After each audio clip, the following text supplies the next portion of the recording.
This is 11-year-old Benjamin Grosvenor, on his way to winning the piano section at last year's Young Musician of the Year competition.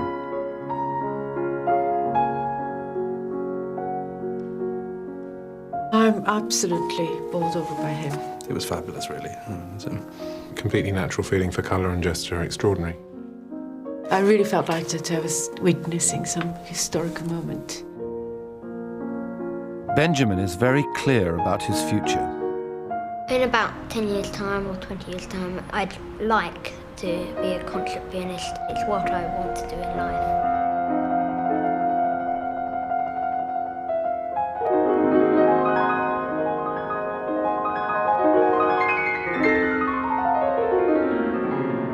But what does it mean to be a concert pianist today? What is Benjamin letting himself in for?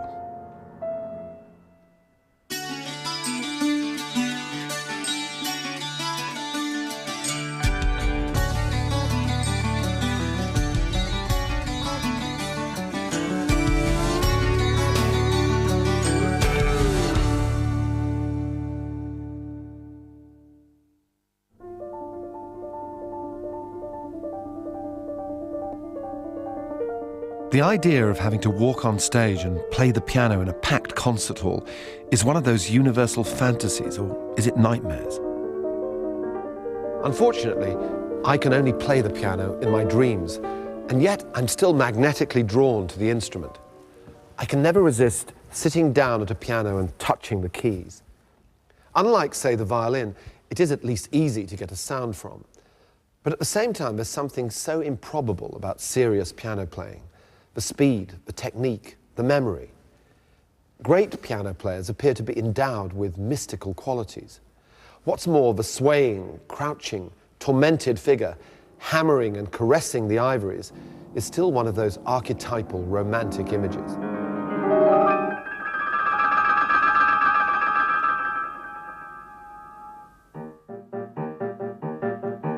It's not hard to understand why a young boy like Benjamin Grosvenor might want to be a concert pianist. Who wouldn't?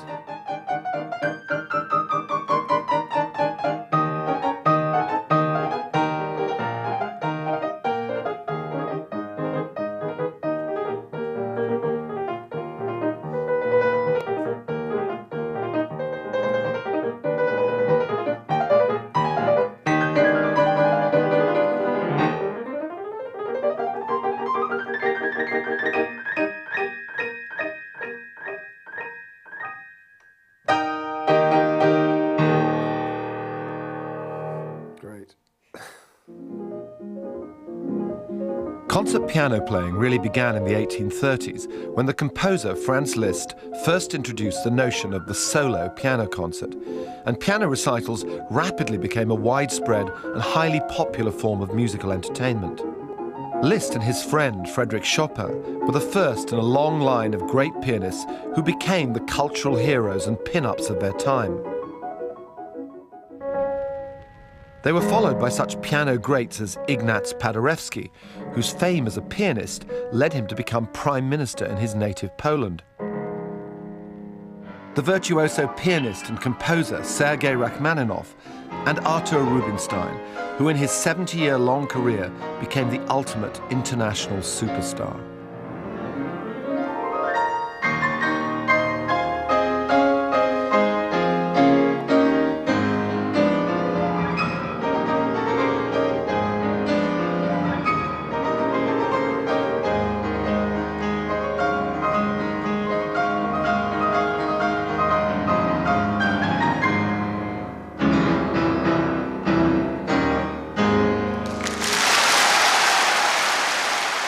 The tradition of heroic pianists continued throughout the 20th century, with iconic figures like Horowitz,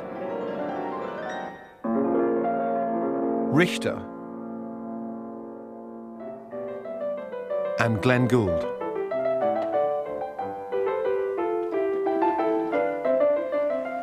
In today's fiendishly competitive music world, the star pianist still retains an elite status.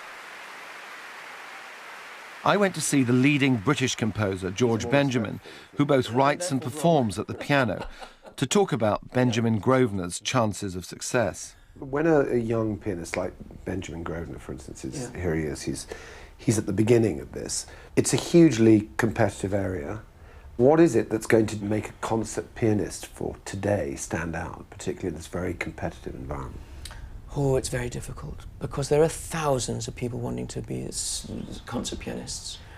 Obviously, natural virtuosity, the ability to learn and to conquer the instrument, all the obvious things. Depth of interpretation, understanding, the ability to listen to oneself, to hear the piano while playing it, and also charisma for the audience, having that quality that forces the listener to empathise with you while you're playing, and to really to force the public to listen. Essentially, if you want to master it, you have to start young. I think so. On the whole, there's always exceptions, but usually people do start pretty young, 6, 7, 8, and to conquer music. I mean, people can be extraordinarily brilliant at music at a very early age. More than anything else, perhaps mathematics is the only equivalent. One must be born with talent. That is the most important thing. You must be born with talent, and then you can only develop it, but there's nothing to learn. You can't learn talent.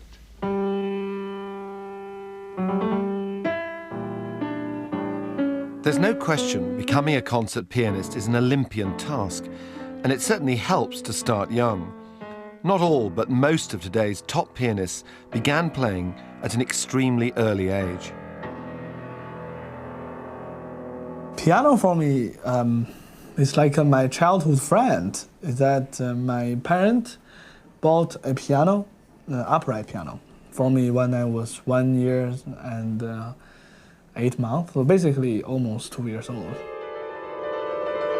My mother tells me I started to play the piano when I was 3. No, obviously I can't remember. And I was just a kid who played the piano. I guess nature decided for me from the very beginning.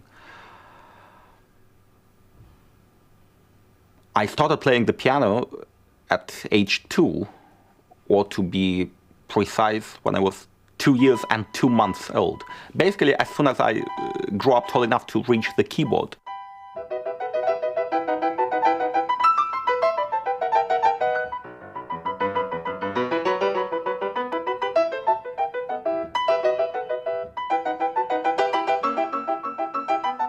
Do you have a first memory of the piano? When you first heard a piano?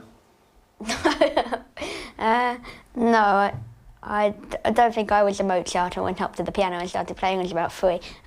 Because I started when I was about 6½. I think then I wasn't really very determined. I wasn't really very confident. I didn't really want to practice a lot. But I suppose it's a bit more like Beethoven, who didn't want to try to avoid his music lessons when he was younger. I suppose over the years I just got used to it and grew on me, I suppose. But there has to be a moment when you think to yourself, I want to do this. I remember, I can't remember what it was, maybe a couple of years ago or something, playing on the stage of the local Cliss Pavilion, the concert hall, in a charity ball or something. I can't remember what it was. And then when I came off, I said to Mum, I really, really want to be a concert pianist, because I had so much fun being on that stage and playing to the people. So you are, do you think so there's definitely a performer in you, someone who likes the appreciation of the audience and likes that sort of quite scary moment when you get up on the stage. Is it scary? No. It's fun, I suppose. You go on and receive the audience's applause. It's, I suppose it gives you self-confidence, I suppose. There's no doubt that Ben has the necessary enthusiasm as well as a huge dose of natural talent, but he also needs to be immensely dedicated. He practices for up to 8 hours a day, 6 days a week. And on Sundays, he travels up to London with his mother for lessons with Christopher Elton, head of the piano department at the Royal Academy of Music.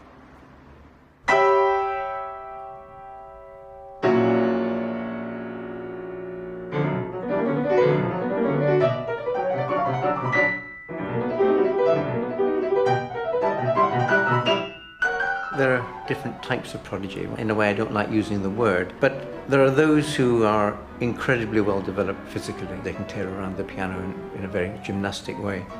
There are also people who are prodigious in just somehow, and who knows where from, having a kind of deep instinct, a deep understanding, sensitivity, and even spirituality, I think.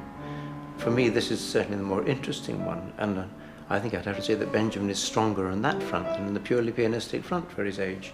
He's capable of giving a performance which is very moving, which has got enormous integrity to it, which is natural. He finds his own voice in many ways, but he also works very hard at the physical side of things, as has to be done, in order to have simply the equipment to be able to deliver and to communicate what it is he wants to say.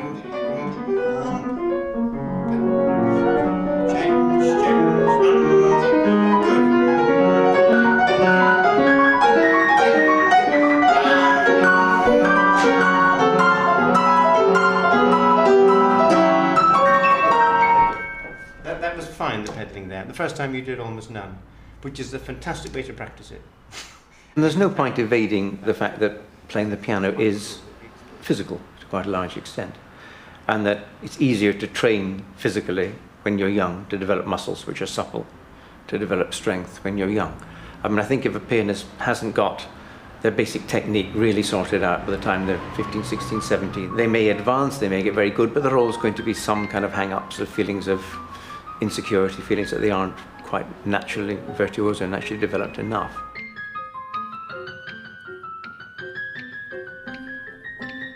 How does all this fit into your school routine? I take it you still have to go to school. I have quite a lot of time off school. So I have 16 free periods a week off or something. So it's quite a lot of time. Because with school, I don't really get the amount of practice I want to get done. Because I'd like to practice, say, 8 hours a day. But I can't really do that because of school, even with the time off I have. What do you do in your time off? Or don't you get any? Well, most of the time I'm practicing. You get enough satisfaction without worrying about all the things you're missing? I don't really see what I am missing because, I mean, it's not like I do other things. Like, you know, I'm not always on the piano. I mean, most of the time I'm on the piano, but I do other things. For the moment, Ben is carrying on at his local grammar school with just a weekly visit to London for a lesson. But for how much longer? Most teenage wannabe pianists will sooner or later head off for full-time piano education at one of the music hothouses.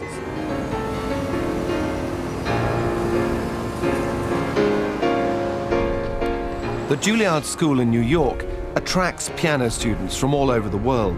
They come here often at huge personal and financial cost to study. Unsurprisingly, there are no slackers at the Juilliard. Juilliard provides incomparable atmosphere for budding artists. You have to be incredibly strong and incredibly confident in a certain way to be able to survive the pressures of this school.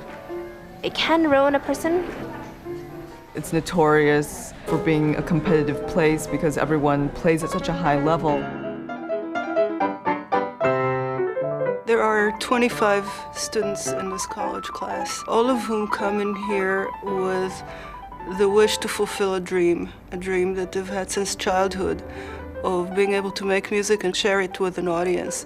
I would say that almost all of them want to be concert pianists. Many of them come in here having no idea what their potential is. Some come with inflated views of what they can do. Some come with very little confidence. But they all want to find out. They all want to find out how far they can take it, and that's what they're here for.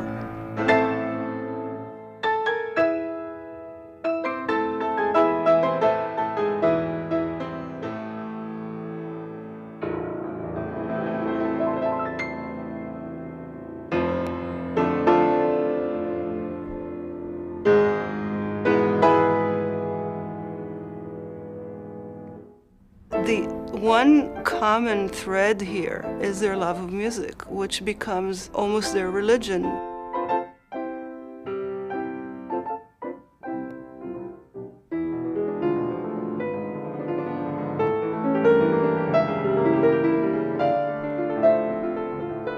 I was 5.5, and I just started winning competitions after competitions, and finally my piano teacher at the time said, you know, there's no more room for her to grow artistically here, and I feel like I've taught her everything I know, so you should take her to America, where there are more opportunities and more, I guess, just a wider horizon for music. My mother took me here when I think I just turned 11.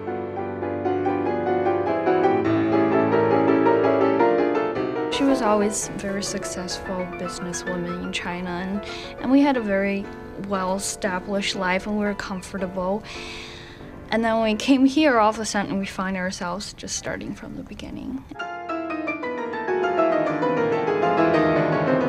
Given the incredible opportunity to do it and have my parents go against all odds to make that possible for me, it's only just fueled this drive that I have always had to be successful at this, because I love playing and I love performing.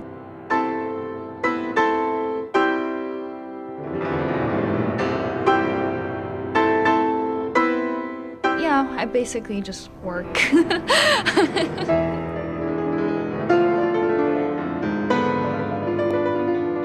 Because of the enormous pressures, students need to be actively discouraged from overplaying. An optimum number of hours for practicing for a concert pianist is between 4 and 5.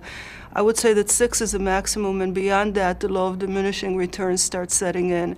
The muscles are worn, they're depleted of blood and fluid supplies, and they're much more likely to become injured.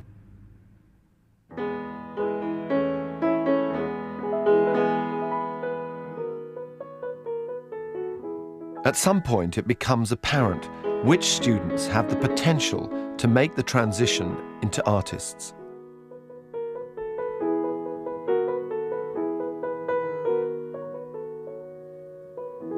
I know that a student has the making of an artist when you give them an idea and they fly with it. They don't just simply reproduce what you tell them, but they take the idea and they take it a step further.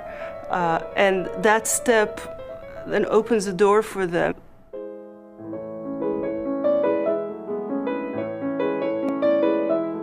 Teachers in general can teach them what to do at this spot, do that at that spot. And once you get that down in your system, you have to go into a practice room and really think about it all over again from the first note to the last. I'm actually quite surprised sometimes when we have master classes and somebody else is playing the same piece that I worked on.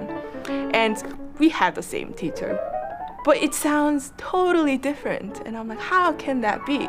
And that's when the personality thing kicks in.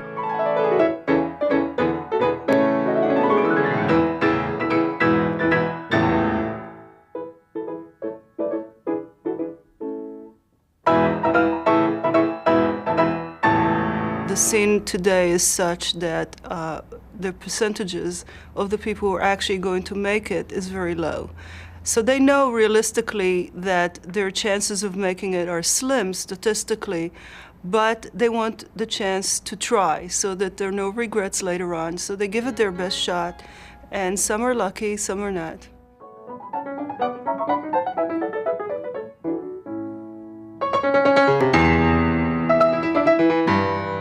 In my last about 20 to 30 years of listening to young pianists, I remember only maybe a couple or three to whom I say, well, I think you really can make a big career. So every year, hundreds of brilliant piano students get to the end of a training for which they've literally given up the whole of their life so far, only to discover there's still a very long way to go. If they're serious about being a pianist on the concert stage, they'll need to continue studying, maybe with one of the great masters. I had a few very fine pupils, and I have a passion for it, I must tell you. I love it. What do you try to communicate? What is it that you want to teach them, to instill into them? I not so much communicate, I try to discover who they are for them. You see, I think that one has relied too much, too long on methods for everyone. And that's very wrong in art. The great master, the great professor, is the one who discovers possibilities and impossibilities in his pupil. I had good results with it, I must say. You have to develop something powerful, authentic and yet original to say about the music that you play. And that means a profundity of soul and a real insight to the music, and that's something you can't tell if it's going to come along. And it can come along later than you expect or not come along at all. Just absolutely brilliant pianistic figure sort of virtuosity is in the end uninteresting and won't feed a whole life.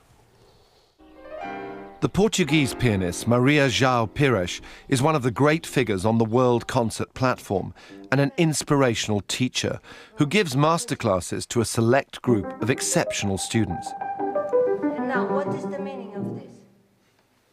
What means this? What do you feel? Yeah.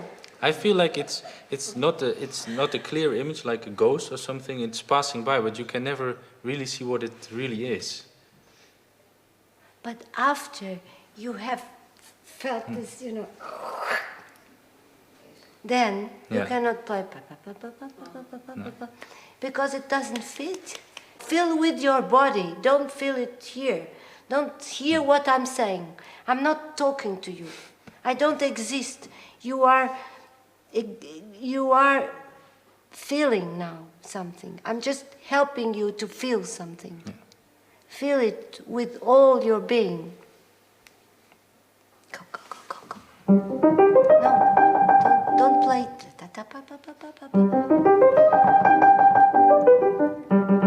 Why is it staccato? Who says? You? Your feelings say that it's staccato? Really? Promise me? My feeling of no, okay, my brain says me, my sense of style says me I have to play everything staccato or else what you get... is style? Also not good. No. But... We encounter most people trying to read literally what the score says. And the score says a lot of things, but we're looking for that thing that is beyond the notes and the bars and the sforzandi and crescendo here, diminuendo there, which is a safe haven for teachers. Most teachers rely on a literal reading, very accurate, exact reading of what's written. But then you hear this music played this way, and it's dead. It doesn't express anything. It's just very literal reading of the score. And as Mahler used to say, a printed score has everything you need to know about the music, except the essential.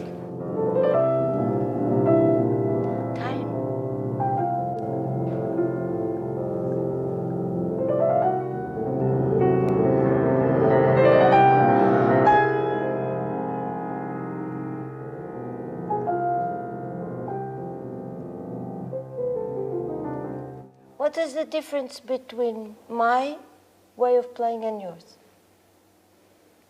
It's just one thing, and one little thing. I think it's got something to do with giving space to certain notes. Very good.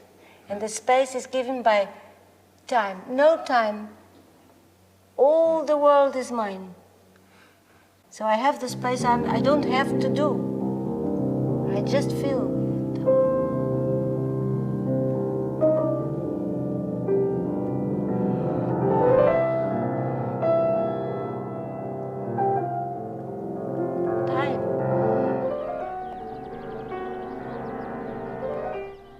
The paradox of being a pianist is that much of your life is spent in almost monastic isolation in the relentless, soul-searching business of practicing alone at the keyboard.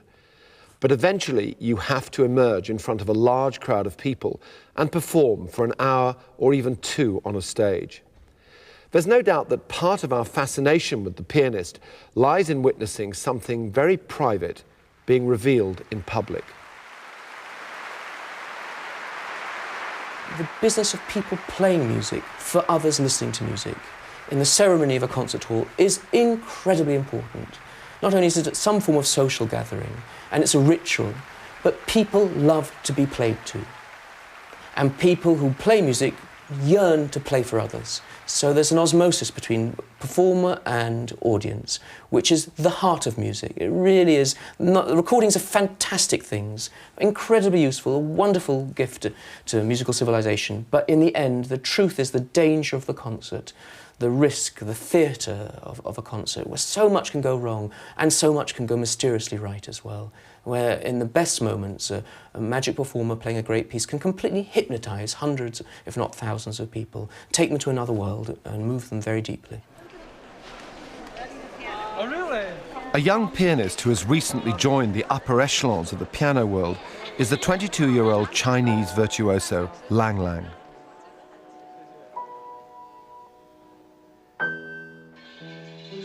Please. 5 minutes, thank you. Lang Lang now performs an exhausting schedule of concerts right round the world. Tomorrow he's playing in Berlin, but tonight it's Symphony Hall in Birmingham. Talking about performance day, which is actually it's a great subject to talk, but it's a little bit hard because now I have 100 concerts a year. And then, so basically 3 days, 1 concert, plus the traveling. So, so it's actually very different between the performances.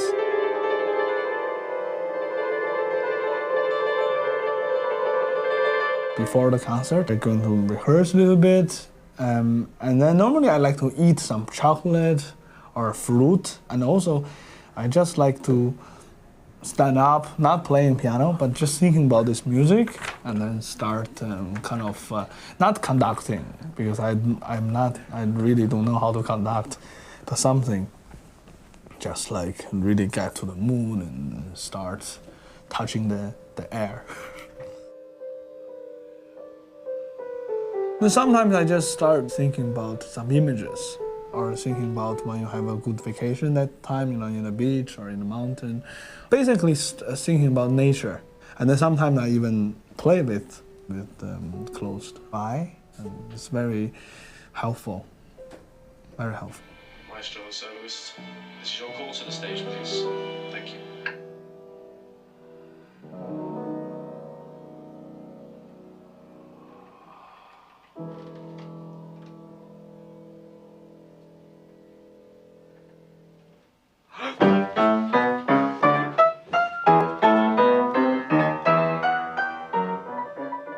Nerves? I don't think I need to be nervous, because even you're nervous, it doesn't going to help you. Oh, please go. I don't want to be late. Maybe first time when you perform some piece, you're quite nervous when you walk the stage. But then when you see the audience there, the piano there, especially the lights in the concert hall, it's very warm. It makes, for me, that's the reason I love to perform.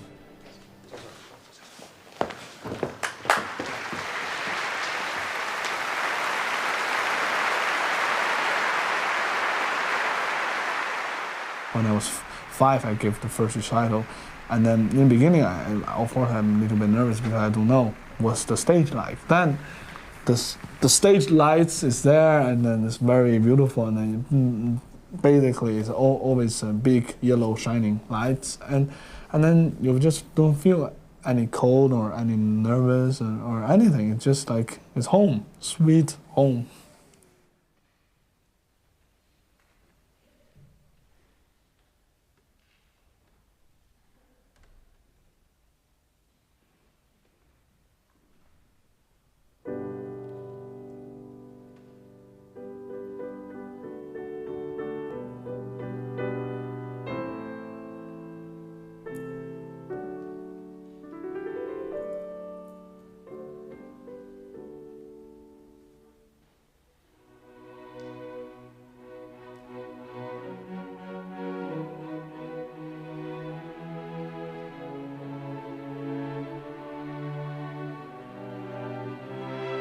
This piece, it's the Beethoven Piano Concerto No. 4. It's quite a religious piece, let's put it that way. It's like very mysterious, and the second movement is like a mystery, and then it's like how to solve mystery. It's like a kind of a pray moment.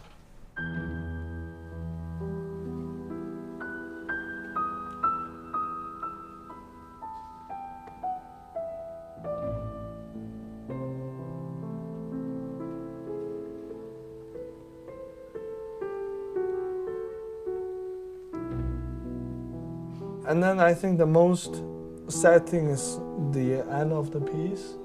This note. Totally.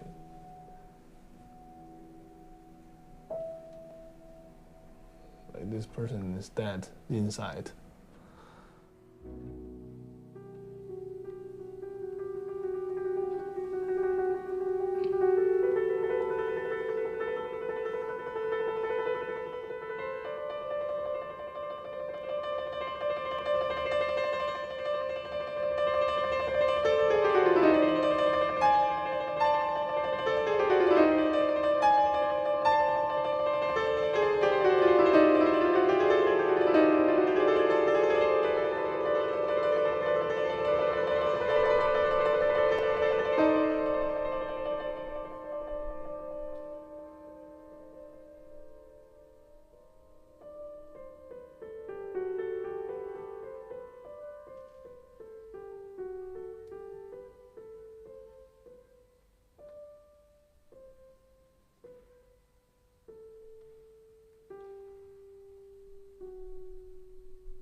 I don't find it easy to play, but I certainly find to play piano is such an enjoyable thing to do in life. And sometimes I'm tired, but after I just play a few notes, and then, of course, those don't count, but just play something, then I'm like really, it's like I'm got out from a vacation for 10 days, you know, and then that kind of freshness.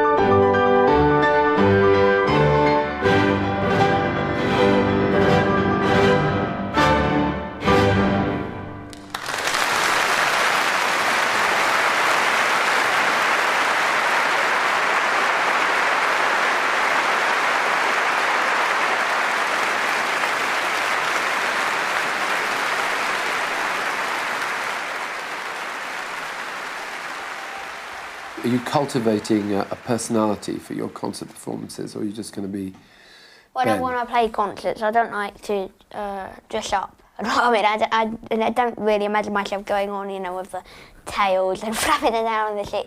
So I play in a BHS shirt, so take the casual approach, I suppose. I tried, of course, all my life to find the best way of feeling well disposed for a concert. I spend the day, let's say, eating just a big steak at luncheon, then I lie down to rest. I read a book or not. I go for a little short walk. I had slept 10 hours at night. I mean, everything which a little good boy should do, yes? In the evening, I come out, and suddenly something drops in me. There's no inspiration, not a real wish to play.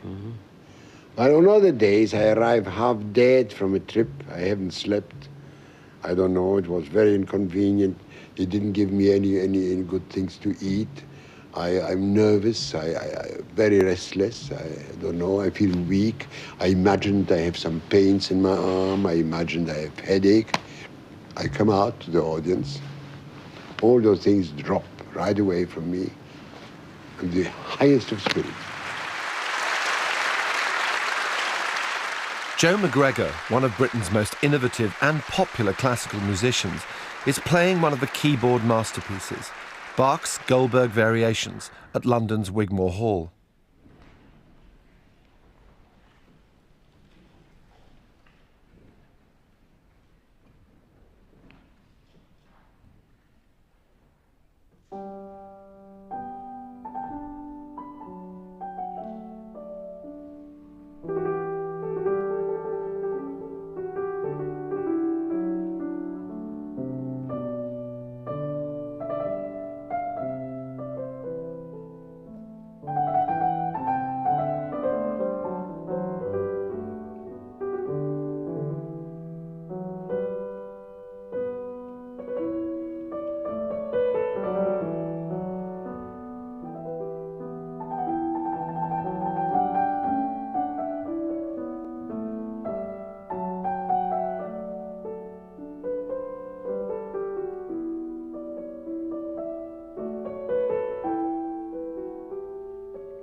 I've waited a long time to play this piece. You know, I've had the score of it for maybe 20 years, and I just didn't think I was ready. I didn't think I was anywhere near ready to play this, and I've obviously known and loved the two Glenn Gould recordings since I was very young. I've got lots and lots of recordings of people playing it.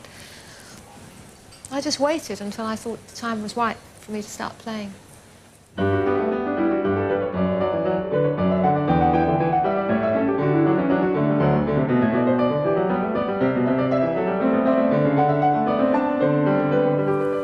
I always think of these pieces as you make these friendships, you know, you take them into your life, and if nothing too bad goes wrong with the piece first time round, you just go, okay, now you're part of my life, and you come back to them. So your relationship with them gets deeper and deeper and deeper.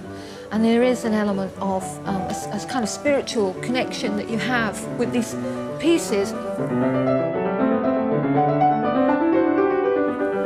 When you practice the piano for hours every day, for months and years, you know, which is what you're doing even when you're travelling, there are certain parts of you that become very focused, you know, and you learn to deal with solitude, you learn to direct your time on your own, you become very self-sufficient. And you also begin to have, I think, a very strong fantasy life. You have a very strong creative landscape. You become somebody who reacts very strongly to pieces, and you extract things from them that can only come because you have spent hundreds and hundreds and hundreds of hours with these pieces, and that's what the audience sees on stage.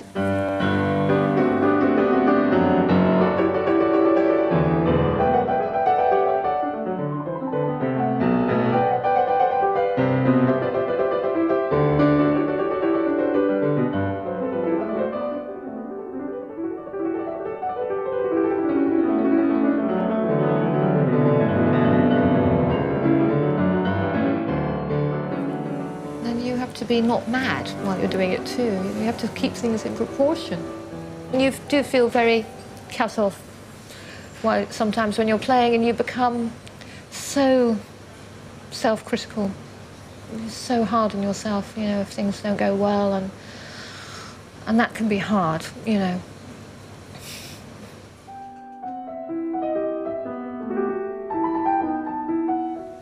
I've always thought that pianists, like boxers, should have trainers in a corner. You go back to them after each piece and they go, you're doing really well, it's going very well, you know.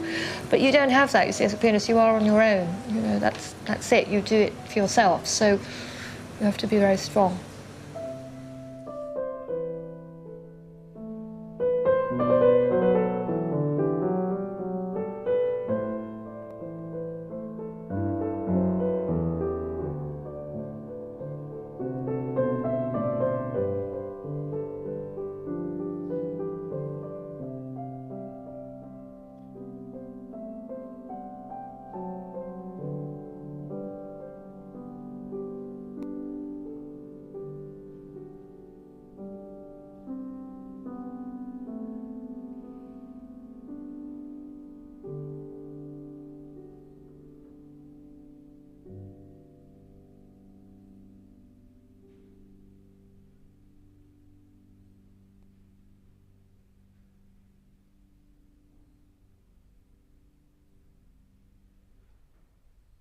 Kind of interesting to me how you think to yourself, I want to be a pianist. Lots of other people have played this.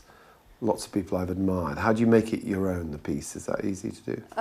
Well, Chopin Ballade, I've got about probably about 10 recordings of it, so I listen to all of them, and from them I gather my own interpretation of it. And what do you think it is that you want to bring to those pieces when you listen? What do you think? What is it that you have to offer, do you think? Well, it's got to sound natural. What do you mean by natural? If it doesn't sound convincing, obviously you can do anything, but if it sounds convincing, it's going to sound all right. So I suppose you think of your interpretation and you just keep practicing it, and, or make the piece your own, basically. So there's one bit.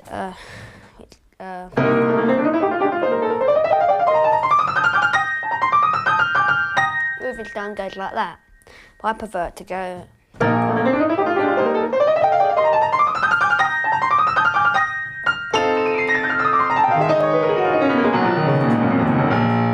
So we all do it differently, I suppose.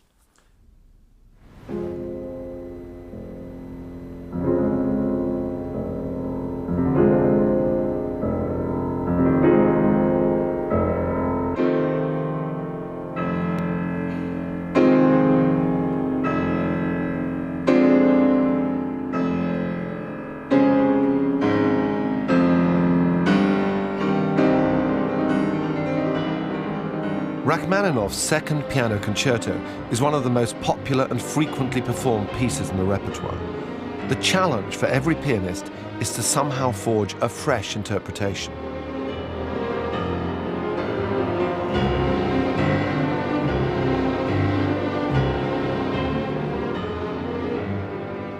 Top British pianist Stephen Hough received widespread acclaim for his recent Rachmaninoff recording, an interpretation in the spirit of the composer's own playing.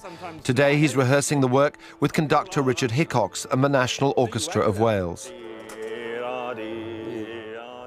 Well, the Rachmaninoff Second is perhaps the most popular piano concerto in the repertoire because it's just a most beautiful piece of music. It's filled with gorgeous tunes, and everyone loves a great melody.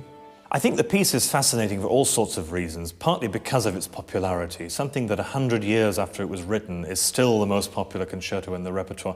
It has to be doing something right. It's a very well-constructed piece. I don't think there are any bars in it that you feel could be cut. And it's very exciting. It's a wonderful piece to sit in an audience and listen to. We know that Rachmaninoff was a very nervous performer. In fact, we're told that sometimes he had to be pushed onto the platform. He was terrified of playing in public. I have a lovely little sort of personal feeling about the piece in that it's perfect for the nervous pianist because it begins with some chords to warm up, to get to feel the instrument. You're sitting down at the piano and you're thinking, what's this like? And you're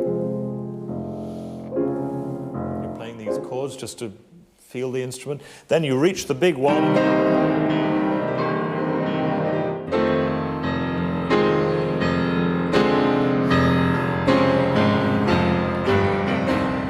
From that moment, you can't really hear the piano for another 2 minutes. He's playing lots of notes, warming his fingers up, but he's given this luscious theme to the orchestra, and they're covering him, perhaps deliberately, because you always are nervous, am I warmed up enough?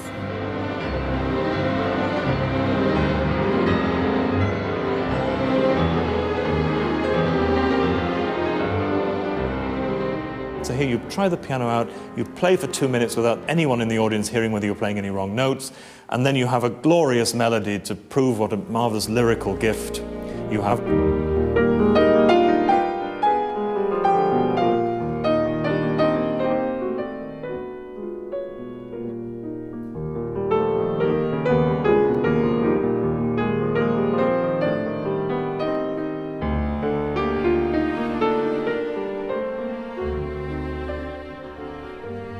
Whenever I learn a new piece, or a piece for the first time, or come back to a piece, I've really got to want to play it, and I think that is already the first stage. If you actually want to play a piece because you love it and because you feel you have something to say about it, it's a good start. It's not the sort of inspiration where you're sitting in a field looking at the sky and thinking beautiful artistic thoughts. It's graft.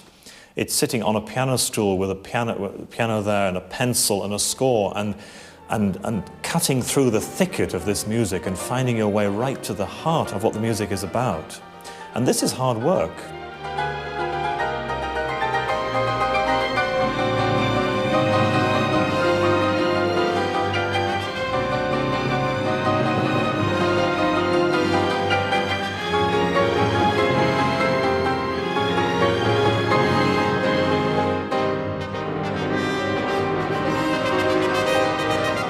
For me, to avoid listening to too many other recordings or performances is essential.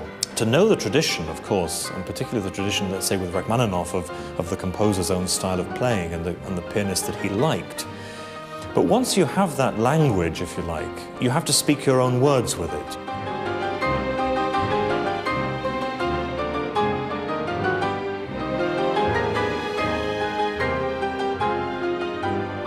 I hope that having something original to say makes it worth going to the other side of the world and stepping out onto the stage and wanting to share what I feel about a piece with the audience who's sitting there.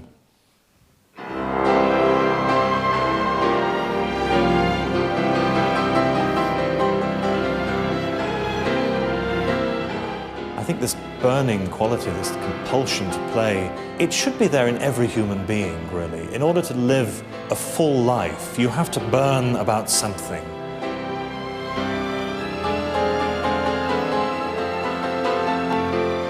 Let's not pretend that this is a nicely air-conditioned room. This is a furnace at times, and so it should be, because you're dealing with things which are at the absolute heart of what it means to live a meaningful life.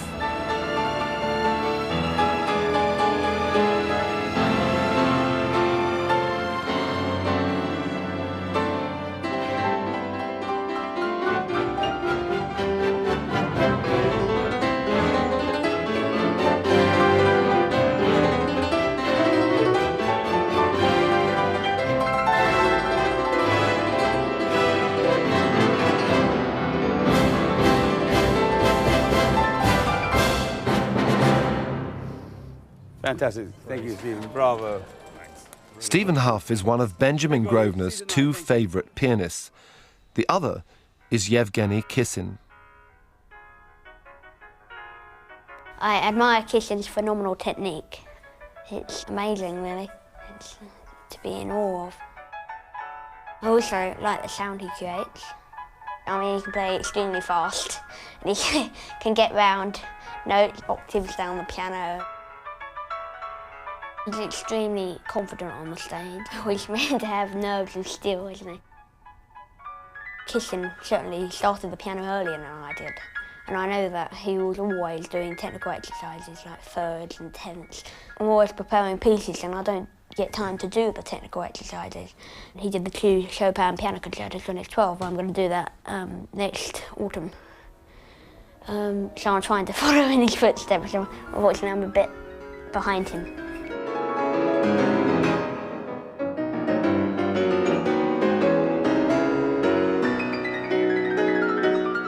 Russian prodigy Evgeny Kissin exploded onto the world stage in the 1990s, astounding audiences with the physical virtuosity of his playing.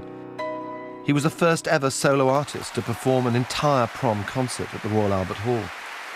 For young players like Benjamin Grosvenor, Kissin is undoubtedly the pianist pin-up of the moment. I've been very lucky because since I was a child, I was in very good hands. My teachers, as well as those of my parents. Looking back, I realized that they brought me up in the right way.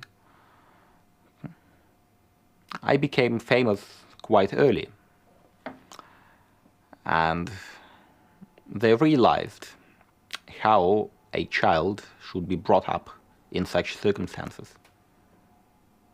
And they kept criticizing me all the time. And looking back, I realized that that was the right thing to do. However, I also know that by nature, I have never been ambitious, let alone vain. So as far as I can remember, I never really cared when other people used to speak about me and my playing in some lofty terms. As I say, what I cared about most was music itself, music as such. Usually, the number of my concerts remains below 50 per year. The paradox is that I love playing in public. On the other hand, each concert is an event for me. I could also say that each concert is a stress for me. Kissin is notorious for his total dedication and note-perfect performances. This afternoon he's rehearsing hard in an empty Royal Festival Hall for the evening's recital.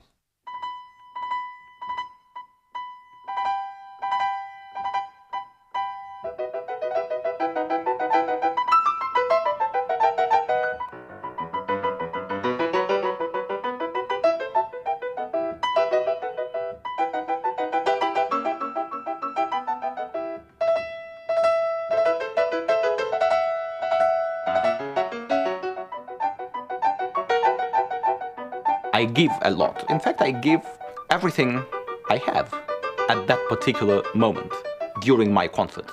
And so I need some time to sort of refill myself.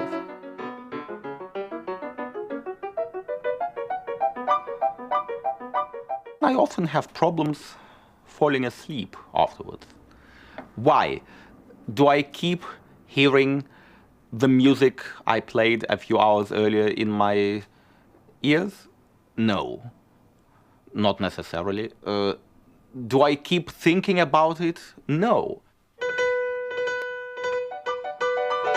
During my concerts, my adrenaline boils to such a high temperature that it takes a while for it to cool down. Also, after my concerts, when I put on my trousers, I realize each time that I've lost weight.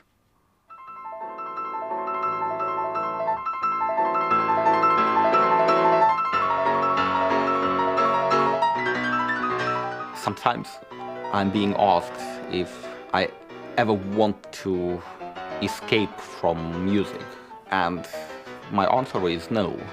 I simply wouldn't find it possible. Even if I don't touch the piano for several weeks in a row, that doesn't mean that I'm escaping from music. Music is always in me and will always remain there. This is the way I am.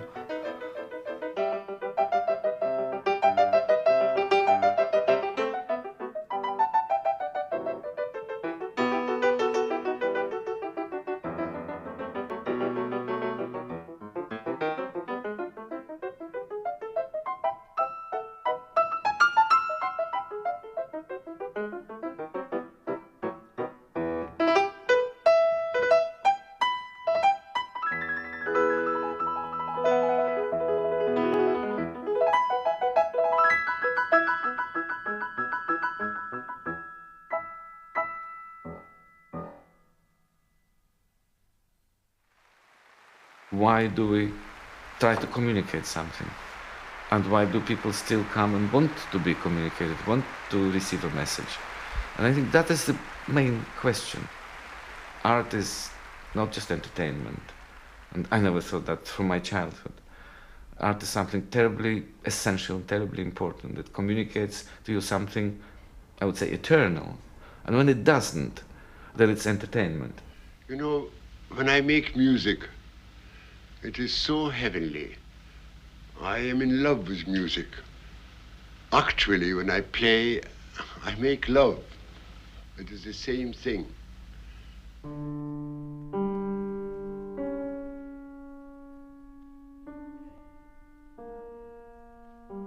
If there's one thing that unites all of these pianists, it must be their absolute and obsessive commitment.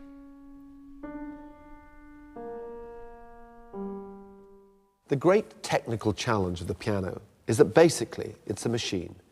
You press a key and it makes a sound. What pianists do is dedicate their waking life, practically their whole being, into battling with this machine to make that sound their own. It's a subtle and yet superhuman struggle, and it's this struggle that can make the performance of great pianists feel so close to musical perfection. Benjamin, of course, will never need to find out how to be a great pianist. He'll either be one or he won't.